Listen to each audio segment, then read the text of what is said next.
Je ni Karimagezi nk'ibisanzwe kurikira ikiganiro cawe ca buri munsi bagera muri 20 baba bari guhatanira imodoka, ibihembo bishimishije ndetse n'ibindi bihembo harimo imodoka ngo bakaba bagiye guhatanira inzu. Hakaba harimo abasitari Kiramani n'abandi batandukanye, Clapton Kibonke, Bamenya n'abandi. Abo bose ni abasitari bafite izina mu Rwanda, abakobwa Nyambo, Aisha ndetse n'abandi bakina mu kandi mafilimi. Abo bose bakaba bari guhatanira igihembo c'imodoka kugira ngo bayitware, ariko muri byo byose byabaye zeru, byatwawe n'umuntu umwe ari we yitwa Bamenya. Iyo modoka Bamenya niwe wayitwaye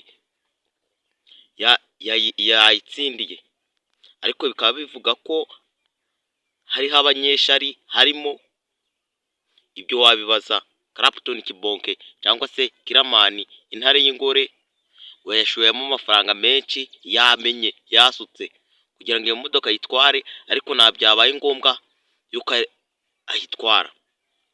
Habaye inzigamizi n'ibindi bibazo bya hato na hato. Wowe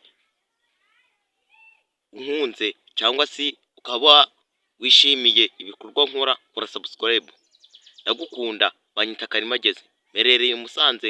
Ukeneye kumfasha cyangwa se ukeneye kumpa ikindi gitekerezo wanyandikira muri comment. Ibyo byose duhurire muri part 2.